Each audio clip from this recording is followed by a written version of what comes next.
And well, if you think about a brand, many people think it's a logo.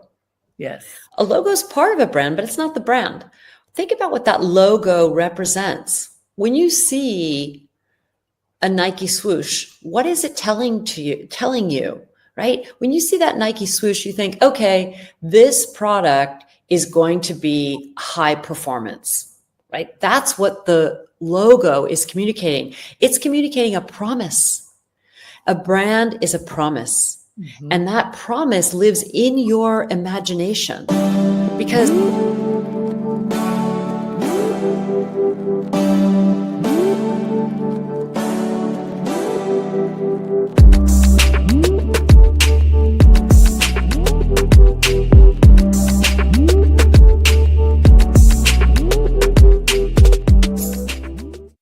Hello, everyone, and welcome to Dreamleapers. I'm your host, Harriette Cole, and boy, do I have a special guest for you today. We have a woman I've known for many, many years. We share a best friend who said, you all should know each other because you're dynamic women. And boy, oh boy, this woman is a dynamic globetrotter. She's been all over the world doing good work, helping brands to work cross-continent to make the best possible presence for themselves. Let me tell you about her. She is Katherine Melchior Ray, a global marketing leader, educator, keynote speaker, and recently published author. Katherine has shaped the global strategies of some of the world's most iconic brands, from Nike and Shiseido to Babbel, Louis Vuitton, and Hyatt. What makes Katherine's story so remarkable is how she leveraged a life of travel to gain corporate traction and transform the scope of marketing across 4 different continents. You hear that? Fluent in Japanese and French, she spent nearly a decade in Japan, 4 years in France, and worked extensively across the United States, Europe, and Asia, gaining a deep understanding of culture and consumer behavior that she brought to every role. Currently, Katherine serves as a lecturer in marketing and leadership at UC Berkeley's Haas School of Business. And she's the co-author with Natalie Kelly of the just released book, Brand Global, Adapt Local, How to Build Brand Value Across Cultures, which we're going to be talking about today. Through her career, Katherine has shaped how some of the biggest names in luxury, beauty, sports, and hospitality connect with their audiences. And she's done it all with a lens of curiosity, resilience, and a deep belief in the power of storytelling across borders. I am absolutely thrilled to have her with us today to share the lessons she's learned about harnessing the power of culture and connection to build brands that matter. And we want to hear about how she personally did all of this. So please join me in welcoming Katherine Melchior Ray. Hello. Hello. Hi, Harriette. It's so nice to see you. Oh, it's wonderful to be with you. And where are you? I'm in the south of France. Well, I'm in the village of Harlem, so it's all good. Well, I'm coming to New York next week for our book launch. Yes. Well, and you have always been this globetrotter, at least as long as I've known you. You've been going to different parts of the world, sometimes as your fun, but mostly as your work. Katherine, what was it? At what point in your life did you say, I want to be a citizen of the world and to have the world as the playground and workplace for yourself? I hate it. It wasn't really a conscious choice. I think I grew up in San Francisco, mm-hmm. And so I grew up in that era of San Francisco before Silicon Valley. It really was a very diverse and multicultural city. I took the bus. I went to a French school. My father is a German refugee. He escaped Hitler, and he settled in San Francisco because he felt it was very international feeling. My mom is not German nor Jewish. She's like old time American WASP, but they settled there and sent my sister and me to French schools because they didn't like the hoity-toity private schools for girls, and yet the public schools were really big, and they weren't really sure that we'd get a really good education those days. So I took 3 buses to school every day, and I went through the Fillmore with all the music posters and Church's Fried Chicken, and I'd be walking through there with my little navy blue uniform, and I took a cable car to scoop ice cream at La Scoop. Russian Hill was inhabited by Russians, and the Mission is where we went for Mexican food, and the best espressos were literally in Little Italy. I mean, that was the America I grew up in. Lucky me. So your San Francisco at that time was international, and the little neighborhoods were these pockets of communities that you, just based on your trek to school, feel. Yeah. I mean, in our American history class in high school, we studied Chinese immigration, sometimes forcibly, into California for the railroads. And so I was allowed to write my high school final history paper on the different kinds of Chinese food. So I went to all these different Chinese restaurants in Chinatown and had to learn about the different kinds between Sichuan cuisine and Cantonese cuisine, and why they had the flavor profiles they did because of the geography and climate in these different parts of China. I mean, that was my American history class in the United States. So let me just say to that point, because I'm an East Coast girl from Baltimore, I live in New York. Although I've spent a lot of time in California, it was not until my daughter was, I think, a freshman in college, and now she's a senior, so it's just right now, that I even really got an immersion into what Chinese immigration was in America on the West Coast so many years ago, and the introduction of Chinese food because of both the railroads and then later the mining for gold. We don't know our history. I mean, and I consider myself somebody who knows a lot about history. Right. There's so much that we don't know about this country, and then to extrapolate it beyond to the world. And so to that point, Katherine, because what your book, I want to say, is something that can help people at so many different levels. The highest level executives who are looking to strategize with multi-billion-dollar businesses to make them grow can benefit tremendously, as everybody along the continuum too. As I mentioned to you, a lot of my audience would be entrepreneurs and people with smaller businesses. I think for everyone, there's knowledge in here about being conscious of the ways in which other peoples live and what culture means and how we can value who each other is. And that is so important now because, there's a stigma of the ugly American, the American who travels to here and there. More than ever, I'll tell you. Yeah, and we come in, you have to speak English and you have to do things the way that I want to do them because I'm American. Sadly, that stereotype exists because a lot of people behave that way. But your book is kind of challenging. Don't be like that at all. Open your eyes, pay attention, and then what happens? So can you share with us what was an entry point for that? Like, when did you realize, this is how we have to look at each other in order to be successful in business? It's when you look back, when I put it all together, I guess first of all, you absolutely got the book. So thank you for your heartful reading of it. It's only coming out next, soon in June in the US. So I haven't gotten a lot of feedback on it. And I've always been a little bit of an oddball because I work globally and I'm coming and going. And, my friends are very patient with me for appearing and disappearing. But so when you look at it that way and read it, it looks like I had some vision that one has to do this, but it wasn't. It was through putting one foot in front of the other and trying things that didn't work or did work. I mean, you learn so much from your failures. And I think the reason I wanted to write the book was twofold. One is because the world today really needs to embrace the respect of other.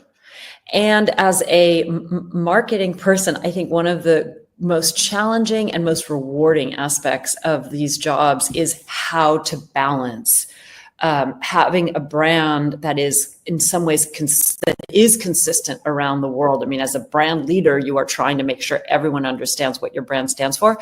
And yet those human values really do come to life differently in different cultures.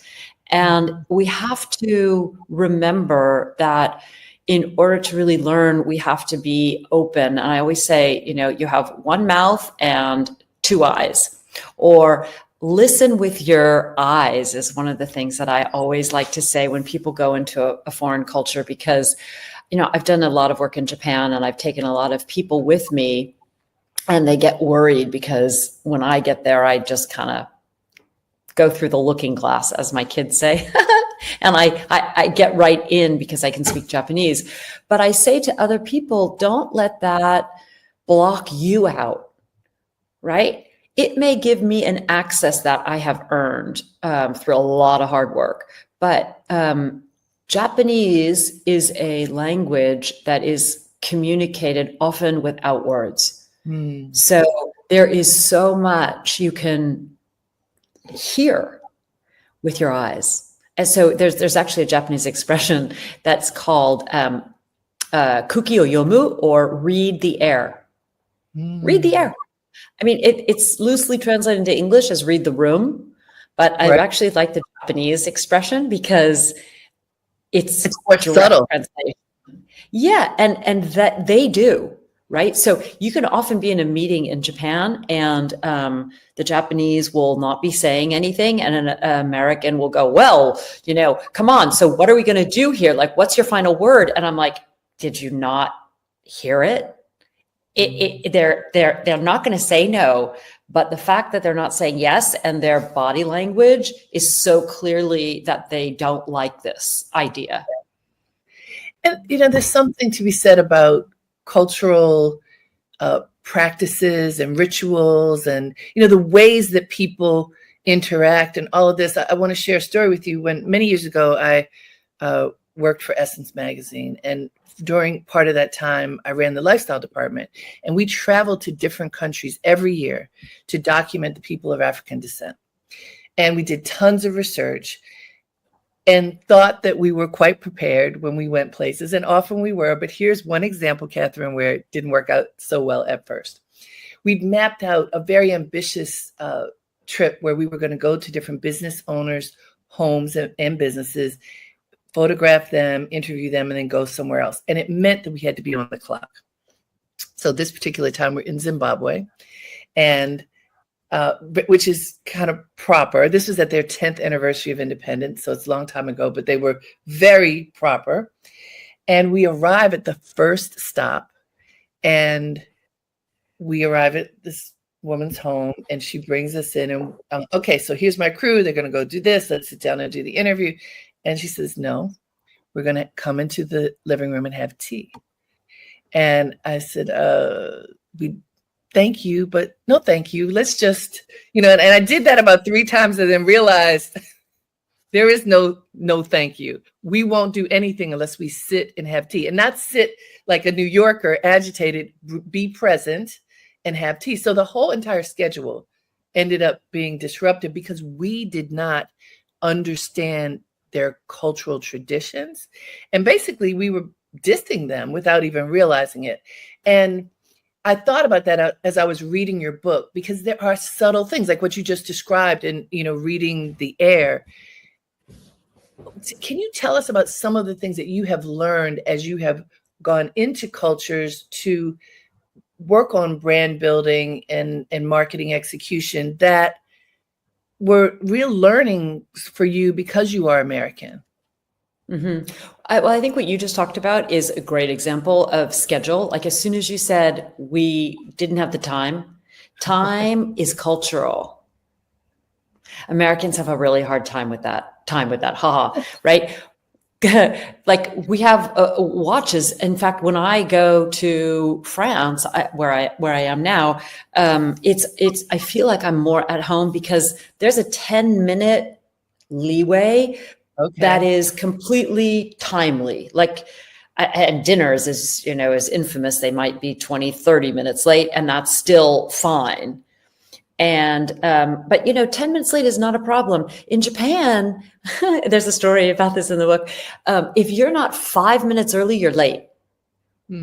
So time is, as you just found out there in Zimbabwe, the whole concept of time is cultural.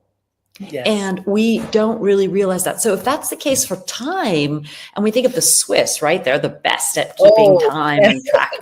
Right? That's Swiss time. It is precise, but other people's time isn't. And so it's very cultural. And I think recognizing if that's how it is for time, something that we kind of think is universal, think about all the other aspects of communication, preferences, expectations that make up culture. One of the key insights is, well, why is culture so difficult? I mean, it's opaque. You went there, you had an agenda, you had a meeting, you shared ahead of time, I'm sure.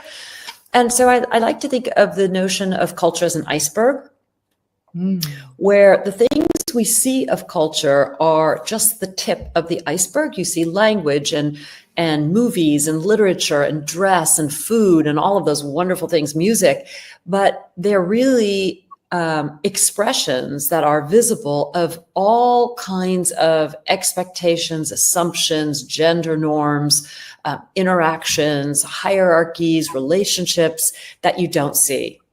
And so I try to help my clients, my students, my colleagues lower the waterline of culture.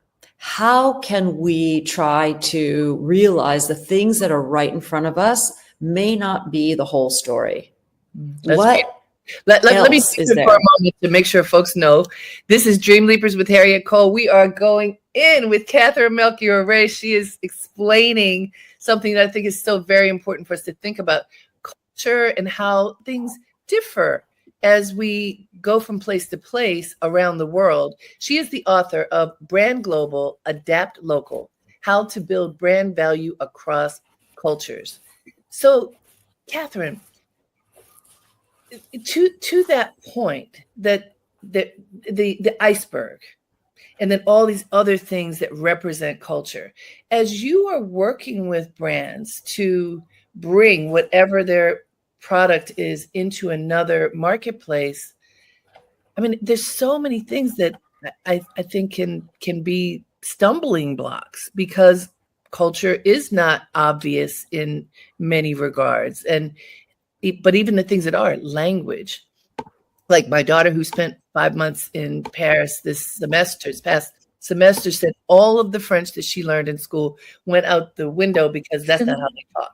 Like, oh, what kind of French are you speaking? And so getting into the heart and soul of the culture and bringing a brand that's from somewhere else into this other culture. Like, can you just give us an example? There are many exampple in your book, but if you give an example of what that looks like, what process you went through.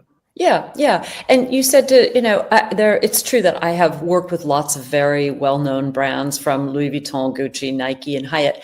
I should mention Shiseido too, because it deserves to be mentioned. It's such an incredible brand and it's not well known enough. But, I've also worked with small companies. And in fact, one of my mentors is a woman who is a founder of a company many of you may know called Hannah Anderson. They make children's high-end clothing. I say high-end even though it's cotton. It's not really expensive if you think of the brands that I was just naming. And she was trying to expand her small business into different markets and asked me, and I started as a consultant, and I was helping her do this in different markets. And At the time, there was no internet. So most people would write her. It was the old direct marketing catalog sales. And we noticed that people had found her product and her brand from different markets. And there was a lot of interest coming from Japan. So I first went and looked at this market because when the Japanese like something, they can become very loyal. So there's a lot of opportunity to treat them well. And what we did is we kind of went back along the trail of interaction. So a consumer buys something, we look at what they buy, what the patterns are of what they're buying, and how that may be different from the patterns of people in a different market. It could even be two markets in the United States, or in this case, it was the Japanese market versus in the United States. And it turns out that they would buy, and then they wouldn't buy for a long time, but then they'd buy a lot again. And we were trying to understand what was motivating that. So as the business grew, we decided to go and speak to these customers because we had their names and phone numbers and addresses. So we literally reached out to them. And it doesn't cost a lot. We didn't hire an agency. We didn't do a big research project. We just called these housewives in Japan, or wrote them, and asked. It said the founder would be coming to Japan and would be very eager to meet with some of these customers.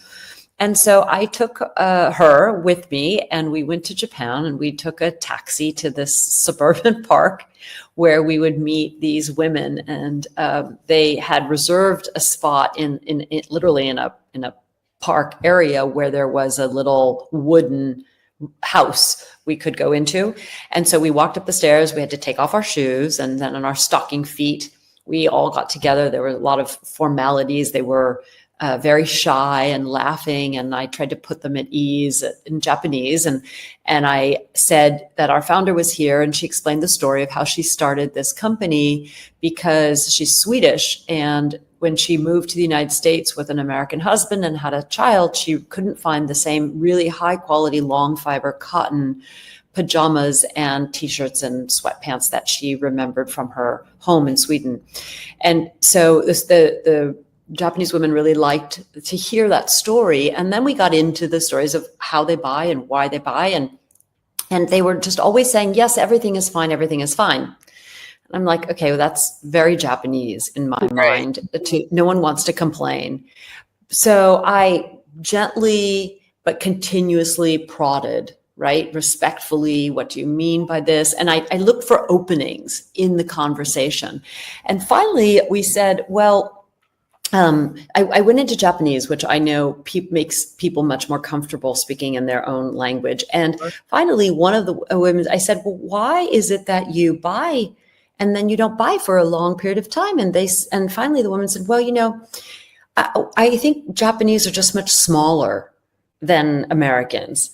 And I said, well, what do you mean by that? And our sizing was done in centimeters, like in Europe. So that's the same as Japan, right? It should be easy for them. If you're, 110 centimeters for a baby, then it's kind of the same.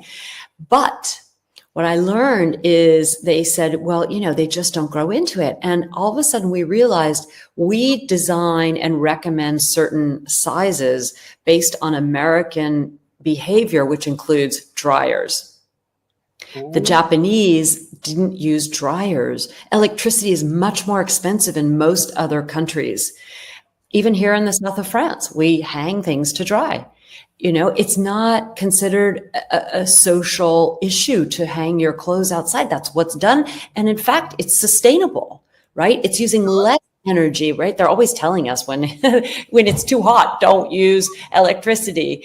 And so there are all these markets that do this. And so, but the problem was these long fiber, high-end cotton items would shrink in a hot dryer. So we actually had people size up, knowing they would lose a centimeter or two. And these poor Japanese women didn't know that. We didn't say that it's because of the dryer.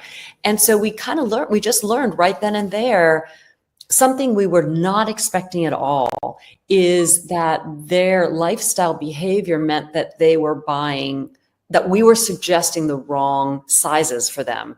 So That's other fascinating. issues they were really interested into, like they felt their neck size, their necks were too big. And so what we ended up doing is we didn't have to change the catalog and create an entire Japanese one. What I did is I created an insert in Japanese, and it was, very Japanese. It was cute with lots of like emoji. This was before the emoji, but we knew Japanese loved drawings and designs, and they don't need language. So it's very easy.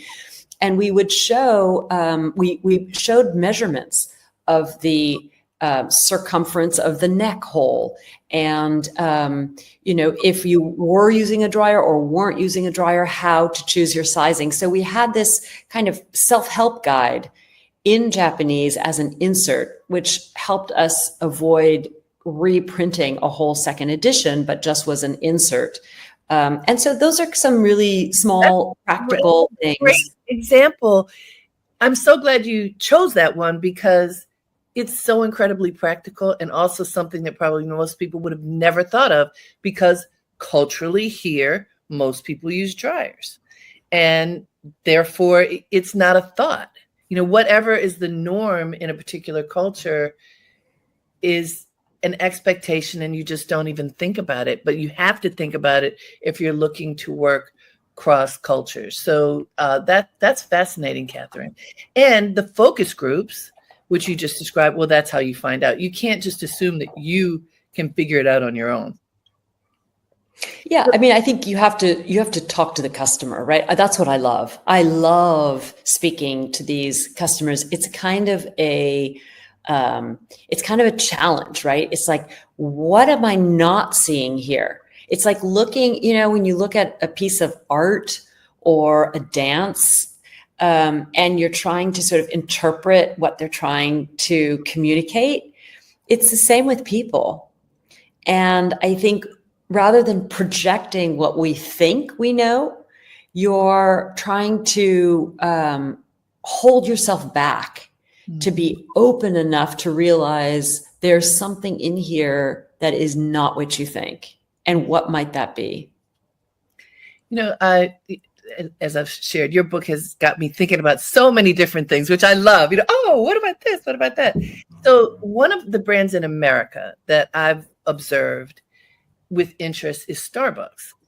And so, as there's so many different franchises all over, which makes it seem, which is very similar to what you're talking about. Well, you're from here, but then you go to these different places, and it's culturally different from neighborhood to neighborhood even.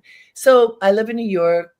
There are a million Starbucks here. But when I want to say this is originally probably 10 years ago. I don't know when it started, but when Magic Johnson purchased Starbucks, and there was one in I can't remember the name of the neighborhood now, but in Los Angeles.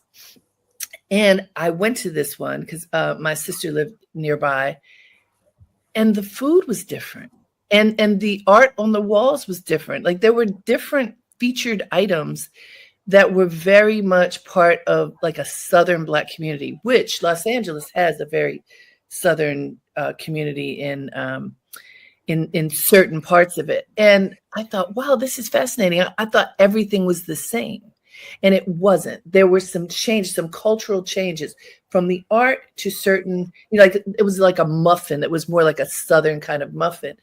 And I'm curious, because you talk about this in your book, about how adjustments based upon culture and environment, neighborhood, can make all the difference in the world, because they then let the community, the consumer, know you see me, you care about me, you read the air. Can you talk about that and how people come to that kind of awareness?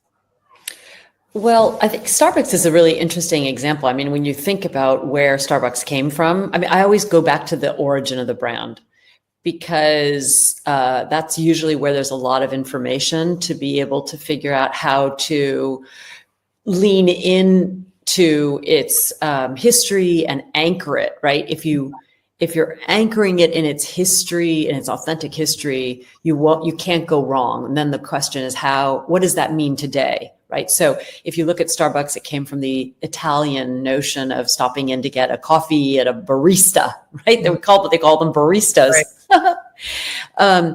And the interesting thing is that Starbucks has taken that and it's gone way away from standing at a counter and having a little espresso in a ceramic cup, which is too bad. And I think in some ways, because I really like that. But they have developed a huge business by being able to change it based on seasons, right? If you think about it, in the fall, right, you start to get your caramel items, the pumpkin lattes, and cranberry and all kinds of things. And think of the matcha latte, right? That did not come out of Seattle. Right. It came out of Japan. And in fact, because I'm a big Starbucks fan, I like this matcha lattes in Japan even better because they have a different kind of consistency, which makes sense, right? The Japanese palate for green tea and matcha is much more refined, and I think many Americans might find it a little chalky. So they change it, and actually the food and drink industry is one that is particularly sensitive to location.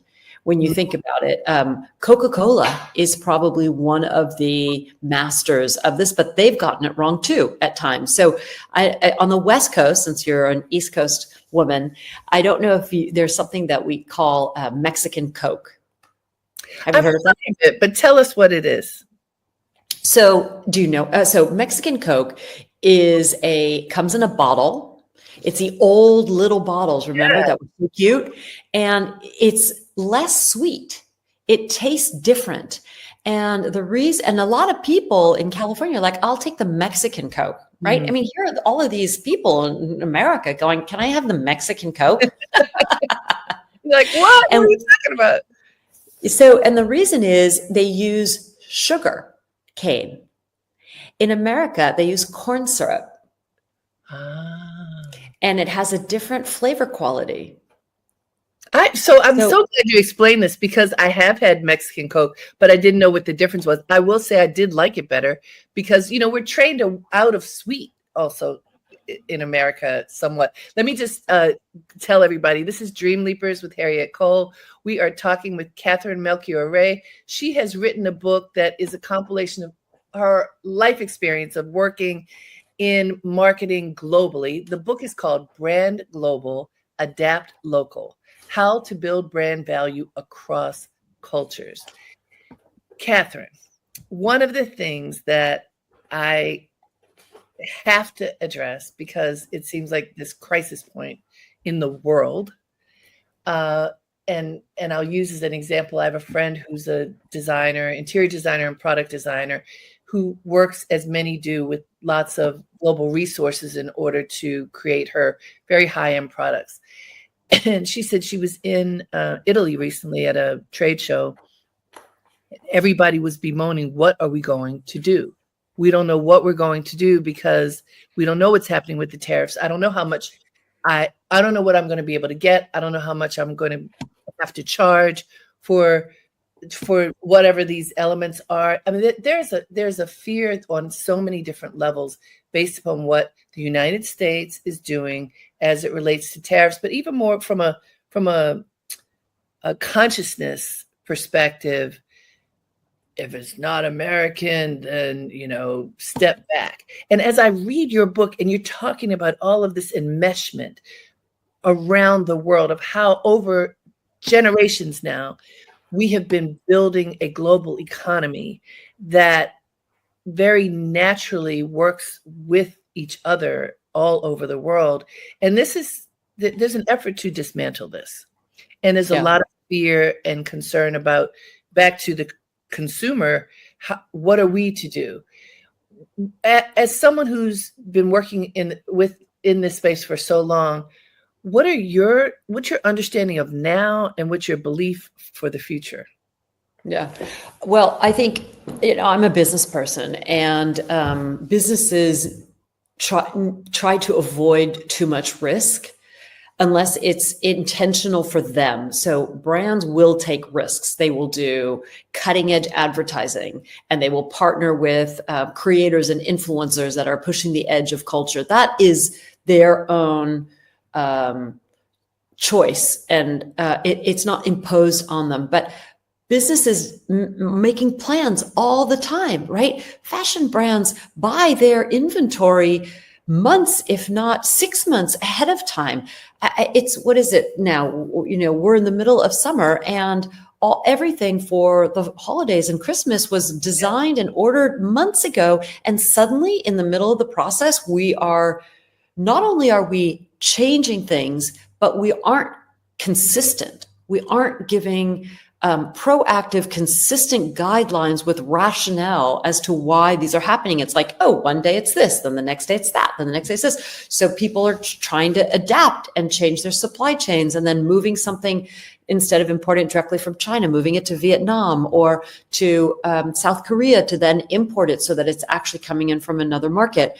All of this is creating enormous waste and frustration, which will inevitably raise the prices for everybody, because someone's got to pay for all that uncertainty and lost time, right? You moving it from one country to another to play in these changing rules costs money. Right. And someone's got to pay for that. And in a time when people are having a hard time getting by, it's so clear where these tariffs are going to affect people within the overall economy, and who are the people who are not going to care. I mean, I live partly in the south of France because Nordstrom sent me here when they bought a French brand. So they bought a French brand in Nice, and I left with my 2 children and husband, and we landed from New York on September 11th, 2001. Oh, yes. Wow. We left New York the night of September 10th. Oh my goodness. This is all for the next book. There's a book about my memoir. That's not in this book. So that's a whole nother story about being a mother. Huh? We get a sneak preview. Do tell. Yeah. But what I wanted to say is that I have been living in Nice on and off now, more than off, because of now with working from home. I can do that. I teach at Berkeley in the fall, but in the spring I can do all my consulting and writing here from Nice and have clients in Europe. And so in this short period of time, there are so many more nonstop flights between the United States and Nice. And the people who are taking that, I'm telling you, are the people who, they don't care if it's $2,000 for the flight or $4,000 for the flight, right? They're still going to come and do it. And that's where the demand is coming. And I was at an event the other day where there was a big UN event here in Nice about the oceans and how to protect our oceans. And several representatives of the American government were there, and the Nice mayor, and he said 1 in 5 apartments in Nice are being bought by Americans.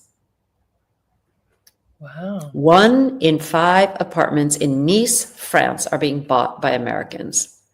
These are people who have the wherewithal to say, I don't really like what's going on, and I'm not necessarily going to be sticking around for all of this. But nonetheless, everyone else is being pulled around at the back of the snake while the head is trying to figure out where it wants to go. So I think it's short-sighted. And the other thing is it's a transactional approach to our world. Now, I say that, and I use that word intentionally, because Americans are, I hate to say it, but notoriously transactional. Sure. There is a way of looking at cultures.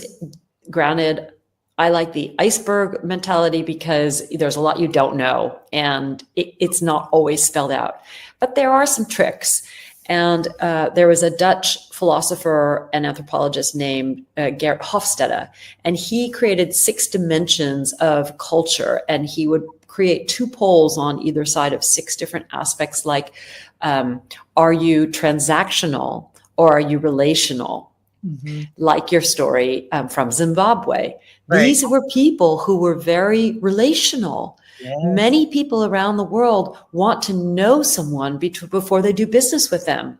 Exactly. I recommend, if you're doing business with people internationally, depending on the culture, of course, learn about that culture, because oftentimes it behooves you to come in the night before. Have dinner with these people, get to know them.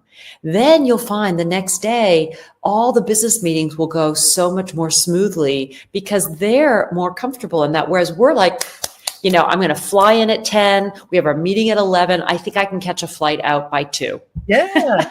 And we thought we had done research. This is the part, Katherine, that I'm hoping people really are taking in. Whatever you think the research is, do more. As you really listen, really look, pay attention, don't make assumptions. The way we like to do things doesn't mean that's the way other people like to do things. And it's just a fascinating thing to notice. I want to go back to early on in your book, you tell a story about Louis Vuitton. And I think like everybody knows that brand. That is one of the best recognized brands in the world. And the luggage is how many of us who, if you're old enough, you remember it was really luggage. It wasn't all the fashion and everything initially, but you go all the way back. And why I want you to tell it, and kind of in the way that you do in the book, when you're talking about branding and marketing, how these brands get to be so big and the things that we value, whatever it might be. And Louis Vuitton is certainly one of the most high-end luxury brands, but it didn't start that way. So how, in describing how a brand starts, can you tell us about the beginnings of Louis Vuitton? Because I think it's fascinating, and I'm going to guess a lot of people don't know the story. Yeah, it's a fascinating story. And I love telling it. As I said, I like history because there's so much there in a brand as assets to work with when you're in the marketing field and the product development field and the service field, all of it. So Louis Vuitton was started in the mid 1800s, and Louis himself was a worker, what's called an ouvrier in French, from the countryside, from an area called the Jura Mountains, which is kind of near Switzerland. And he came to Paris to try to earn some money for back home. And he apprenticed with a trunk maker. And the first things that they did is they would go into the nobles and they actually were packers. So trunks were just a tool in order to pack women's elaborate garments. Now, remember, at that era in the 1800s, women had petticoats upon petticoats and those large dresses. And they would leave hot, sweaty, smelly Paris in the summer and take horse-driven carriages out to Biarritz at the sea or up north in Brittany or Normandy. And so all of these dresses that were very expensive, people didn't have a lot of wardrobe. So they would fold them carefully and pack them all for these carriages. Now the carriages would go on dusty, dirty dirt roads. And so the trunks would often be on the back of the carriage, and passengers would be on the inside. And as the wheels would roll, they would kick up dust, and the dust would seep through the trunks between the top and the sides, because you have a hinge there. So every time you have a hinge, there's a little teeny gap.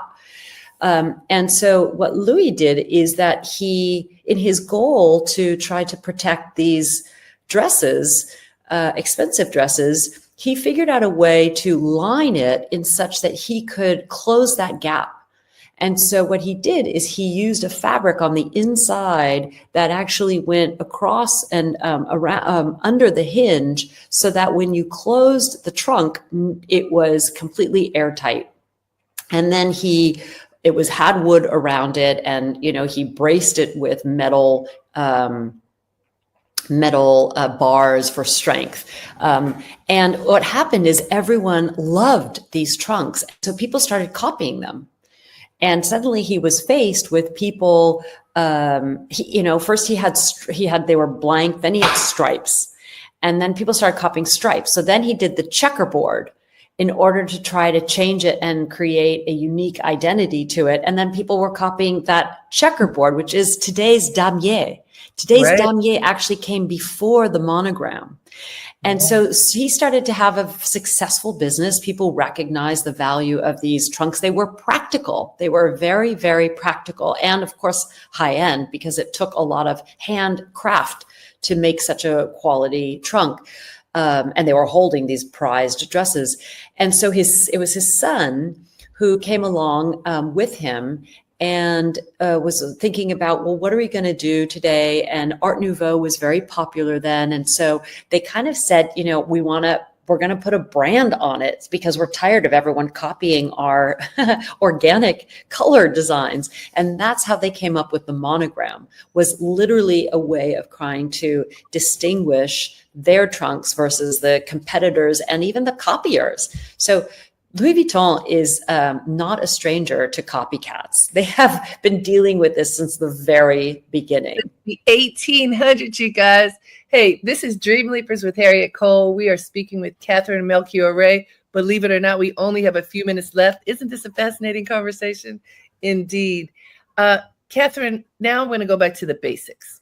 But also share with people, there's so much detail in your book about how to build a brand cross-culturally.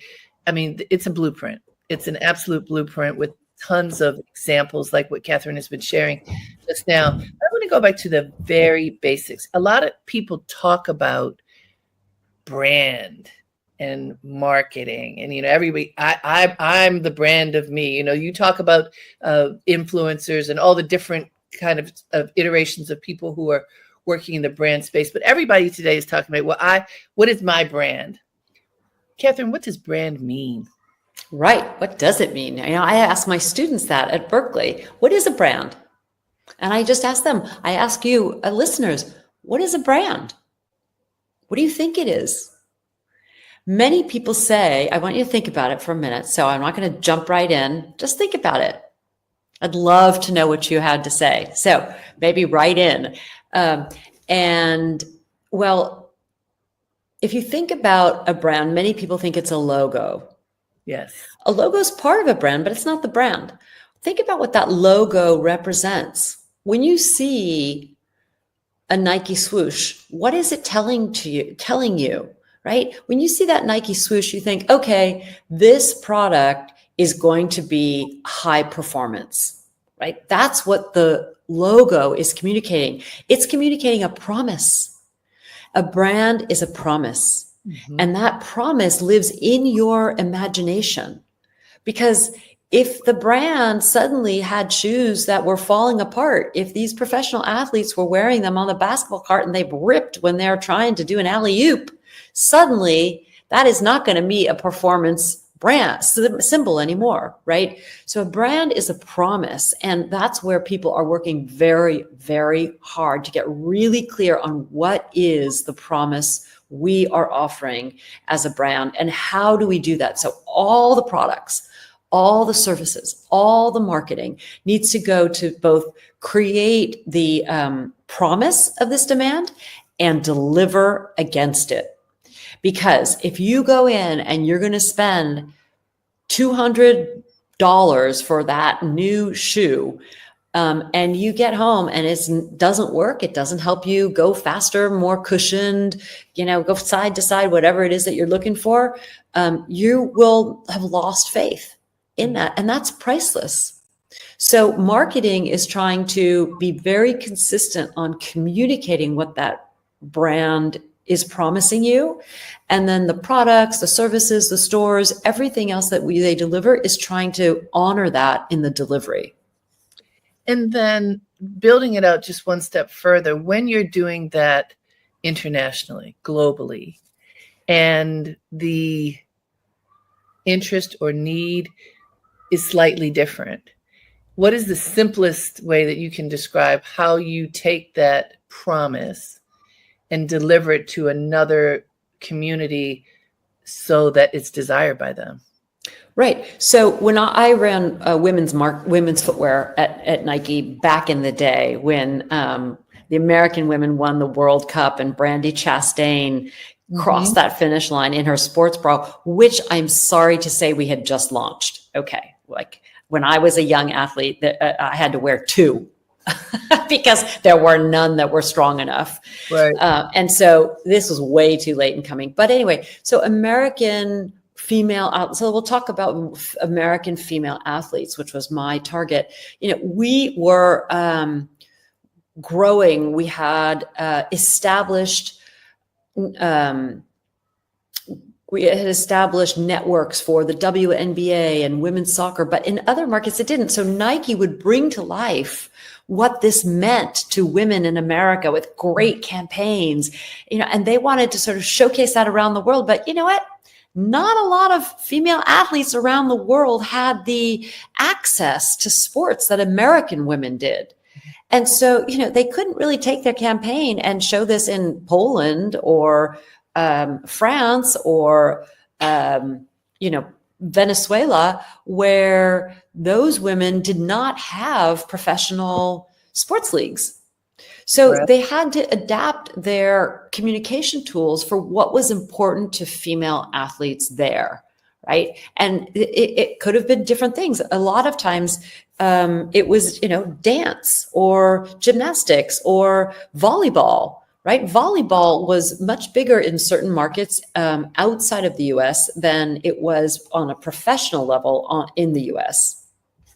And so what they did then was to focus the marketing toward whatever was of greater interest in the different country? Yes. So you maintain the same value of performance, but you apply it to how your target audience, in this case, female athletes, they're female athletes all over the world, but a female athlete in South Korea, for instance, 20 years ago, may not be playing organized soccer, but she may be running, right? She may be doing long distance running, or she may be doing, field hockey. It was really big in the Netherlands, and it's not as big in many parts of the United States. So the key is to maintain the same values and promise, but bring it to life with your target audience in ways that make sense to them. Brilliant. Katherine, look, let me just say to everybody, it's all in the book. These talk about iceberg. These are just tiny little bits that are in this incredible book that really, the examples are so helpful because you explain what it is, but then through example, people can see what it is that you're talking about. Congratulations on putting so many years of work and love and focus into your book, Brand Global, Adapt Local. Congratulations, Katherine Melchior Ray. Thank you so much, Harriette. It's been such a joy, and I appreciate your reading of it, and I look forward to seeing you soon. Me too. And thank you to all of you for tuning in. I hope that you enjoyed as much as I did. This is Dreamleapers with Harriette Cole. Until next time, have a great day and make it count.